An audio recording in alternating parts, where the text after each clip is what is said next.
Alice's Adventures in Wonderland by Lewis Carroll. Chapter 1, Down the Rabbit Hole. Alice was beginning to get very tired of sitting by her sister on the bank and having nothing to do. Once or twice she had peeped into the book her sister was reading, but it had no pictures or conversations in it. And what is the use of this book, thought Alice, without pictures or conversations?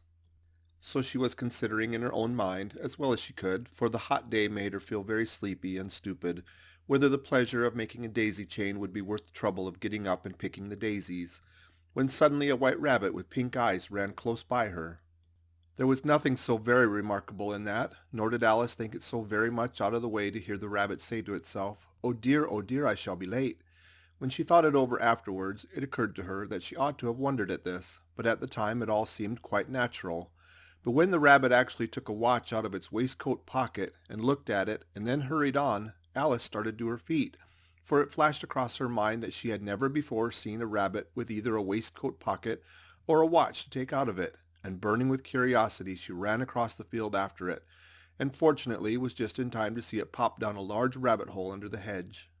In another moment down went Alice after it, never once considering how in the world she was to get out again. The rabbit hole went straight on like a tunnel for some way, and then dipped suddenly down, so suddenly that Alice had not a moment to think about stopping herself before she found herself falling down a very deep well. Either the well was very deep, or she fell very slowly, for she had plenty of time as she went down to look about her and to wonder what was going to happen next. First she tried to look down and make out what she was coming to, but it was too dark to see anything. Then she looked at the sides of the well and noticed that they were filled with cupboards and bookshelves. Here and there she saw maps and pictures hung upon pegs. She took down a jar from one of the shelves as she passed. It was labeled orange marmalade, but to her great disappointment it was empty. She did not like to drop the jar for fear of killing someone underneath, so managed to put it into one of the cupboards as she fell past it. Well, thought Alice to herself, after such a fall as this, I shall think nothing of tumbling downstairs. How brave they'll all think me at home. Why, I wouldn't say anything about it, even if I fell off the top of the house, which was very likely true. Down, down, down. Would the fall never come to an end? I wonder how many miles I've fallen by this time, she said aloud. I must be getting somewhere near the center of the earth. Let me see. That would be 4,000 miles down, I think. For you see, Alice had learned several things of this sort in her lessons in the schoolroom, and though it was not a very good opportunity for showing off her knowledge, as there was no one to listen to her, still it was good practice to say it over. Yes, that's about the right distance. But then I wonder what latitude or longitude I've got to. Alice had no idea what latitude was, or longitude either, but thought they were nice grand words to say. Presently she began again. I wonder if I shall fall right through the earth. How funny it'll seem to come out among the people that walk with their heads downward. The antipathies, I think. She was rather glad there was no one listening this time, as it didn't sound at all the right word.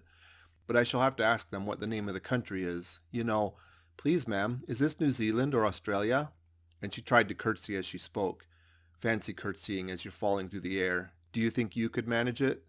And what an ignorant little girl she'll think me for asking. No, it'll never do to ask. Perhaps I shall see it written up somewhere. Down, down, down. There was nothing else to do, so Alice began talking again. Dinah'll miss me very much tonight, I should think. Dinah was her cat. I hope they'll remember her saucer of milk at tea time. Dinah, my dear, I wish you were down here with me. There are no mice in the air, I'm afraid, but you might catch a bat, and that's very like a mouse, you know. But do cats eat bats, I wonder? And here Alice began to get rather sleepy, and went on saying to herself in a dreamy sort of way, do cats eat bats? Do cats eat bats? And sometimes, do bats eat cats? For you see, as she couldn't answer either question, it didn't much matter which way she put it. She felt that she was dozing off, and had just begun to dream that she was walking hand in hand with Dinah, and saying to her very earnestly, now Dinah, tell me the truth, did you ever eat a bat? When suddenly, thump, thump, down she came upon a heap of sticks and dry leaves, and the fall was over. Alice was not a bit hurt, and she jumped up on her feet in a moment. She looked up, but it was all dark overhead. Before her was another long passage, and the white rabbit was still in sight, hurrying down it. There was not a moment to be lost. Away went Alice like the wind, and was just in time to hear it say as it turned a corner, oh, my ears and whiskers, how late it's getting. She was close behind it when she turned the corner, but the rabbit was no longer to be seen. She found herself in a long, low hall which was lit by a row of lamps hanging from the roof. There were doors all around the hall, but they were all locked. And when Alice had been all the way down one side and up the other, trying every door, she walked sadly down the middle, wondering how she was ever to get out again. Suddenly she came upon a little three-legged table, all made of solid glass. There was nothing on it except a tiny golden key, and Alice's first thought was that it might belong to one of the doors of the hall. But alas, either the locks were too large or the key was too small, but at any rate it would not open any of them. However, on the second time round she came upon a low curtain she had not noticed before, and behind it a little door about 15 inches high. She tried the little golden key in the lock, and to her great delight it fitted. Alice opened the door and found that it led into a small passage, not much larger than a rabbit hole.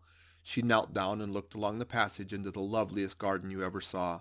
How she longed to get out of that dark hall and wander about among those beds of bright flowers and those cool fountains. But she could not even get her head through the doorway. And even if my head would go through, thought poor Alice, it would be of very little use without my shoulders. Oh, how I wish I could shut up like a telescope. I think I could if I only knew how to begin. For you see, so many out-of-the-way things had happened lately that Alice had begun to think that very few things indeed were really impossible. There seemed to be no use in waiting by the little door, so she went back to the table, half hoping she might find another key on it, or at any rate a book of rules for shutting people up like telescopes. This time she found a little bottle on it, which certainly was not here before, said Alice, and round the neck of the bottle was a paper label with the words, "Drink me," beautifully printed on it in large letters. It was all very well to say drink me, but the wise little Alice was not going to do that in a hurry. No, I'll look first, she said, and see whether it's marked poison or not.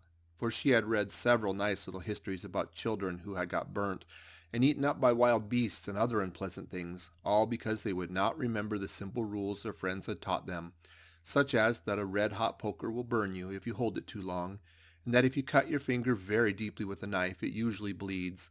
And she had never forgotten that if you drink much from a bottle marked poison, it is almost certain to disagree with you sooner or later. However, this bottle was not marked poison, so Alice ventured to taste it, and finding it very nice, it had in fact a sort of mixed flavor of cherry tart, custard, pineapple, roast turkey, toffee, and hot buttered toast, she very soon finished it off. What a curious feeling, said Alice. I must be shutting up like a telescope.